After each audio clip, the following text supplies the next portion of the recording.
Gaspésie Gourmande fait son entrée dans les épiceries de la région avec des étalages dédiés aux produits locaux. Ariane Auberbande en discute avec la directrice générale Joanne Michaud. Aujourd'hui, je rencontre Joanne Michaud, qui est directrice générale chez Gaspésie Gourmande. Bonjour. Oui, bonjour, Ariane. Donc, bienvenue à l'émission. Aujourd'hui, on va parler d'espace gourmand. Donc, c'est une façon de présenter les produits gaspésiens que vous avez mis sur pied dans les différentes épiceries. Parlez-moi un peu, qu'est-ce qu'un espace gourmand? En fait, on les appelle même les espaces Gaspésie gourmande dans notre petit jargon à nous. Mais en fait, je peux peut-être te parler un peu de d'où ça vient, le pourquoi de ces espaces gourmands-là. En fait, ça faisait quelques années qu'on se disait ça serait le fun d'avoir des emplacements stratégiques dans les épiceries grande surface pour les produits Gaspésie gourmande. On sait que les produits Gaspésie gourmande occupent une place de choix dans plusieurs petites épiceries fines, des épiceries à plus petite surface, si je peux me permettre l'expression. Mais au niveau des points de vente en épicerie, c'était peut-être un défi au niveau d'approvisionnement ou un défi pour pouvoir entrer dans ces grandes chaînes-là.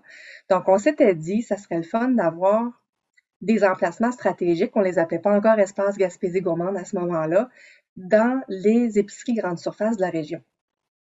Donc ça, c'était comme la motivation de départ et on savait la force de Gaspésie gourmande, c'est de promouvoir, c'est d'avoir du visuel, de pouvoir habiller ces éventuels espaces stratégiques-là. Puis, parallèlement à ça, nous, on avait cet objectif-là.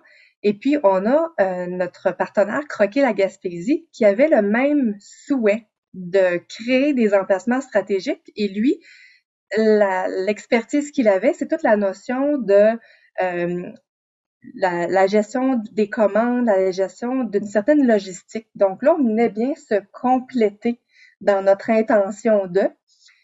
Puis là, il nous manquait un petit bout, c'était l'aspect justement gestion d'inventaire, gestion logistique, gestion du transport, de la distribution. Et on a fait appel à Serval, qui est un distributeur alimentaire en Gaspésie. Puis on s'est demandé, les trois, est-ce qu'on fait ce projet-là ensemble? Puis c'est vraiment comme ça que c'est né, parce que tous les trois, on avait le même objectif, c'est-à-dire d'augmenter le nombre de points de vente des producteurs transformateurs de la région.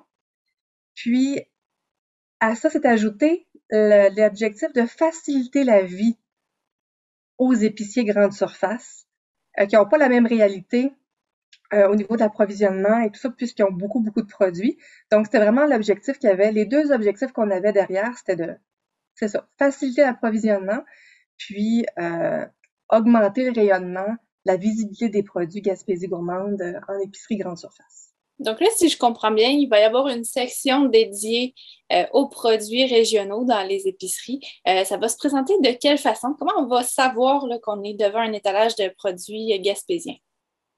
Ben écoutez, nous avec le travail qu'on fait Gaspésie gourmande, c'est que on va en épicerie. Je vous dirais que c'est un service clé en main pour les épiciers. Ça, c'est tout le rouage que le consommateur ne voit pas, mais je trouve que s'il y a des épiciers qui nous écoutent aujourd'hui puis qui n'ont pas fait le saut encore puis qui ont le goût, il est encore temps d'avoir des espaces Gaspésie gourmande dans les épiceries encore à ce temps-ci. Donc l'idée, c'est vraiment de cibler avec l'épicier un bout d'allée ou un endroit stratégique dans l'épicerie qui va être bien visible et on va venir habiller cet espace-là, nous, avec du visuel à la couleur de notre campagne d'achat local qui s'appelle Je mange gaspésien, évidemment. Donc, ils sont tous de la même couleur, avec des belles couleurs vertes, avec le logo Gaspésie gourmande et puis avec le slogan Je mange gaspésien, évidemment. Puis, ce qui est en arrière, quand je vous disais qu'on avait un objectif de faciliter le travail d'approvisionnement des épiciers, c'est que ce qu'on a mis en place avec Croquer la Gaspésie, Serval et Gaspésie gourmande, c'est vraiment un service clé en main. De sorte que pour avoir une trentaine de produits dans son espace Gaspésie gourmande, l'épicier n'a qu'un seul téléphone, une seule commande à faire et il reçoit une seule livraison. Ce qui est quand même nouveau parce que souvent, pour pouvoir avoir accès à une multitude de produits, parce qu'on a plein de beaux produits en Gaspésie, puis ils sont plusieurs à vouloir les mettre en valeur. c'était de faire plusieurs appels. Et des fois, c'est le temps qui manque quand tu as une épicerie à, je sais pas, à des milliers de produits. Donc là, c'est ce qu'on offre avec c'est ça, c'est ce qu'on offre aux épiciers, qui est en arrière de ce que le consommateur voit, où là, c'est vraiment un étage, un bout d'allée ou un endroit qui est vraiment annoncé Gaspésie gourmande. C'est ça, donc ça évite plusieurs étapes de gestion pour l'épicier, appeler des fois pour des petites quantités aussi, puis beaucoup de personnes différentes. Donc, on voit l'aspect pratique. On voit que c'est identifié dans les rayons. Quel genre de produits on peut retrouver là, dans cette section-là? Écoutez, on a monté une liste de près de 200 produits qui proviennent d'environ une vingtaine de nos membres. C'est sûr que là, on est dans les produits frais. Excusez-moi, non, j'allais dire, ça, c'est notre prochaine étape. On est dans les produits non périssables pour l'instant. Donc, vous pouvez avoir les algues d'un océan de saveur, les chocolats de couleur chocolat ou de chaleur baie chocolat. Vous pouvez avoir les moutardes de Moutarde Le Gros, le miel de John Forêt. Donc, vraiment une variété. Et là, c'est ceux qui me viennent en tête vite comme ça, mais on en a plus de 200 à travers lesquels les épiciers peuvent choisir, bien sûr. L'idée, c'est pas de les mettre les 200 là, mais ils ont tous une préférence ou une envie de tel produit. Donc, fait que voilà. Donc, des produits non périssables, donc qui n'ont pas besoin d'être réfrigérés, dans le fond, pour le moment. C'est vraiment dans cette gamme de produits-là. J'imagine que ça aide aussi les produits gaspésiens à voyager d'un secteur à l'autre. Par exemple, des chocolats de Sainte-Anne-des-Monts qui pourraient se retrouver dans la baie des Chaleurs et, par exemple, un autre produit, une confiture de la baie des Chaleurs qui pourrait se retrouver à Sainte-Anne-des-Monts et ainsi de suite. Tout à fait, tout à fait. Puis c'est vraiment l'objectif, c'est d'augmenter les points de vente de nos membres. On a des membres qui sont déjà très présents un peu partout sur le territoire, d'autres qui le sont moins. Donc, on vient vraiment aider au rayonnement des produits de chez nous, des produits Gaspésie gourmande. Donc, effectivement, c'est l'objectif, c'est de les faire découvrir à un maximum de gens. Puis souvent, quand on est, par exemple, dans une MRC en particulier, on va connaître nos producteurs qui sont proches de nous. Mais effectivement, il y a des petits trésors un peu partout en Gaspésie. Donc, ça les amène effectivement aux gens qui peuvent découvrir et mettre dans leurs habitudes d'achat un nouveau produit qu'ils n'avaient jamais découvert auparavant. Exactement. Donc, ces espaces-là, est-ce qu'ils sont déjà déployés? Si je vais à l'épicerie demain matin, est-ce que je vais pouvoir en voir un? Oui, tout à fait. J'ai le goût tout de suite de vous nommer nos deux précurseurs, là, parce que bien sûr, au départ, avec Croquer la Gaspésie, Serval puis Gaspésie gourmande, on s'est dit, OK, on fait un projet pilote avant de se lancer en grande. Donc, au printemps dernier, là, presque un an, on a interpellé 5 épiciers qui étaient membres chez nous. Et puis, on les a interpellés voir. On a ce projet pilote-là, ça vous tente dessus. Et puis, il y a Dominique Nicolas de Cap d'Espoir et puis Steve Allard de Carleton qui nous ont dit « Hey, nous, on a le goût d'essayer. » Puis je les nomme pas parce qu'ils sont plus importants que les autres, mais c'est quand même eux qui ont embarqué dans l'aventure puis qui nous ont permis de peaufiner aussi notre façon de procéder, tout ça. Puis, donc, ça a été nos deux premiers. Ensuite, on a eu Percé et Grande-Vallée. Et là, ben, cet automne, il s'en est ajouté quelques-uns. On est rendu au total à 9 espaces Gaspésie gourmande. Donc, là, j'ai nommé quelques villages, mais peut-être que je pourrais les nommer au grand complet. Fait que Oui, pour bien les gens sûr. qui nous écoutent, Allez-y, oui. parfait. Donc, je les ai pas nécessairement en ordre de tour de la Gaspésie, là, mais je vais essayer. Donc, on a parlé de Grande-Vallée. On a Grande Rivière. On a Chandler. On a aussi à Passepébiac. On a à Bonaventure. On a New Richmond. Et là, j'en oublie peut-être. Donc, Je vous pense que aviez déjà nommé Carleton et Cap d'Espoir. oui, c'est ça, je les ai pas renommés, C'est effectivement. ça. Effectivement. Est-ce qu'on Donc, en a aussi du côté de la Haute-Gaspésie? pas encore, ça Ça va viendra venir? peut-être, oui, ça va venir sans doute. Donc, puis là, il y en a deux qui s'en viennent, là. Il y en a un à Gaspé qui s'en vient, puis un à Maria.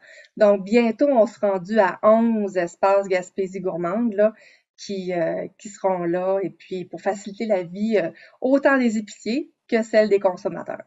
Et des producteurs aussi, Et j'imagine. bien sûr, ah ben oui, c'est sûr, hein, au départ, on le fait effectivement pour eux, parce que pour eux, ça fait des commandes en plus grand volume qui envoient, tu sais, effectivement, tu as tout à fait raison. L'objectif premier, la motivation derrière, c'est que c'est plus de ventes pour nos producteurs et nos transformateurs membres.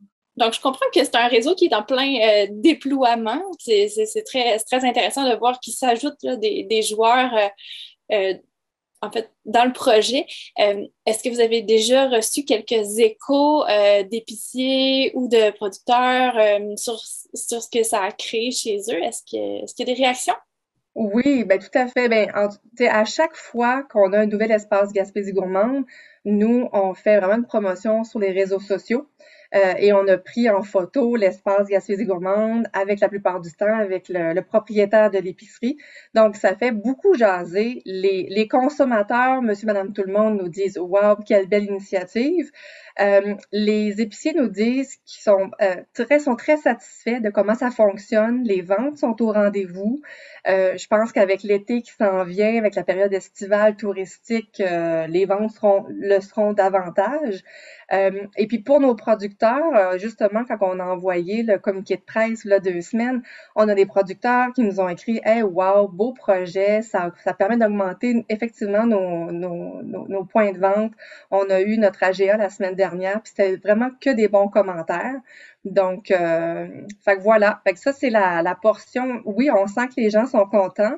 Puis là, nous, dans nos proches, ben, je sais pas si veux-tu qu'on parle un peu des prochaines étapes parce que ça, c'est Oui, un bien projet, sûr. mais dans le fond, ce qu'on a fait avec les épiceries grande surface, d'afficher les espaces Gaspésie gourmande et tout ça, d'afficher là où ils sont les produits, c'est un travail qu'on veut aussi poursuivre. On l'avait déjà entamé avec toutes nos plus petites boutiques là, boutiques. Ben je dis c'est pas à nous, c'est nos membres, mais les entreprises un peu plus fines ou à petite surface. Donc on va vraiment vouloir travailler avec elles l'affichage des produits Gaspésie gourmande, puisque c'est nos partenaires de première heure depuis toujours. On va aller vraiment les outiller davantage. On avait fait une première vague au printemps dernier avant de lancer les espaces Gaspésie gourmande. Là, on va retourner vers ces entreprises-là, ces membres-là, pour pouvoir leur fournir plus de visuels. Puis, de l'autre côté, on a déjà commencé à faire des tests au niveau des produits congelés. Parce que bien sûr, les épiciers trouvent ça vraiment intéressant, l'aspect produit non périssable. Nous aussi, on le trouve intéressant, mais là, on touche seulement une vingtaine de nos membres en producteurs transformateurs. Nous, chez nous, on en a une centaine de membres. Donc, il y a des entreprises qui sont que dans le frais ou dans le congelé. Donc là, on est en train de voir comment on pourra le travailler, peut-être encore avec Croquer la Gaspésie servable ou sinon autrement, on verra le chemin le plus efficace pour y arriver. Là, on est justement à jaser, voir là, comment ça pourrait se faire. Mais on a un projet pilote où on a identifié à Grande-Rivière, dans l'épicerie, le IGA de Grande-Rivière, il y a vraiment une portion de congélateur qui est identifiée au produit de la Gaspésie gourmande avec le même visuel qui est un rappel de l'espace Gaspésie gourmande. Donc, on se dit que là aussi, il y a une place à prendre. Donc, fait que voilà, fait que à suivre de ce côté-là. Donc, c'est en pleine évolution. Est-ce que c'est une démarche qui devrait s'étirer dans le temps au fil des années? Oui, ben écoutez, nous, notre planning, c'était d'encore on avait comme un plan sur 2, 3 ans. C'est sûr que ça va être d'entretenir ça. Ensuite, en fait, le partenariat, il est là. S'il fonctionne, tout le monde continue à être content comme c'est là, ça va se poursuivre. C'est sûr que ça prend des sous hein, pour pouvoir imprimer, faire produire du matériel visuel. Mais en ce moment, on a des partenaires financiers qui nous supportent là-dedans, encore pour les 2 prochaines années. Donc, puis après ça, ben s'il y a de la justice, si c'est de l'entretien et tout ça, je suis certaine que des partenaires, les partenaires financiers qui nous accompagnent en ce moment, seront sans doute là pour peut-être pas avec autant d'envergure parce qu'il y a beaucoup de travail qui sera fait, mais pour maintenir nos acquis, maintenir les visuels, peut-être même les mettre à jour et tout ça. Là. Donc oui, c'est pas quelque chose qui va se terminer à la fin de l'année 2022. Là. OK, mais c'est intéressant. Et puis, parlons-en de vos partenaires financiers. Donc, dans le fond, comment c'est financé ce projet-là? Oui, écoutez, on a plusieurs partenaires. C'est vraiment en lien. Je vous dirais que ces deux projets, c'est notre campagne d'achat local et puis nos initiatives en commercialisation qui sont financées. Je vais en nommer, puis il faut vraiment pas que j'en oublie. Donc, le premier qui a embarqué dans l'aventure dès le début, ça a été le MAPAC, le ministère de l'Agriculture, des Pêcheries et de l'Alimentation, versus en lien avec un programme, le programme Proximité. Donc, eux ont embarqué dans l'aventure. On a des MRC qui ont embarqué dans l'aventure aussi. On a le ministère de l'Économie et de l'Innovation. On a le ministère des Affaires municipales et des régions. Ouais, je veux pas m'aliéner son nom, là, mais le MAMACH dans notre jargon. On a les SADC qui ont embarqué dans ce projet-là aussi. On a Desjardins, autant avec le Fonds du Grand Mouvement que Desjardins au niveau ici régional. Et puis, on a une mesure, il y a une entente sectorielle au niveau de la région de la Gaspésie qui s'appelle des mesures, le SPAG qu'on appelle, donc l'entente sectorielle qui a été signée avec différents partenaires. Donc, fait que voilà, fait que je pense que j'en oublie pas, fait qu'on a autour de 7 partenaires financiers qui permettent d'appuyer tout ça parce que bien sûr, c'est quand même ça prend des ressources pour le faire. Moi, j'ai notre responsable, s'il y a des épiciers aujourd'hui qui nous écoutent puis disent hey, moi, j'aimerais ça devenir membre Gaspésie Gourmande et avoir un espace Gaspésie Gourmande, on a Sarah Poirier qui est notre responsable à la commercialisation, qu'on a pu embaucher grâce à ces partenaires financiers-là et qui peut se promener sur le territoire, aller à la rencontre des épiciers et tout ça et faire en sorte que le projet se concrétise. Donc, c'est tout un maillage, en fait, entre différents partenaires, autant financiers que sur le terrain. Ça va du producteur jusqu'aux épiciers en passant par le réseau de distribution. Il y a vous qui coordonnez tout ça, puis tout le milieu là, qui embarque pour supporter le projet. On parle vraiment d'un gros travail de collaboration, là. Oui, oui, tout à fait, tout à fait. Effectivement, c'est le fun de voir qu'on n'est pas les seuls à penser que c'est important ou que ça vaut le coup. Effectivement, tu sais, Croquer la Gaspésie, Servable, Gaspésie Gourmande, bien sûr, on était vendus, mais avec nos différents partenaires financiers, effectivement, c'est comme c'est ça, c'est une belle mouvance, tout le monde ensemble, on travaille pour la même chose.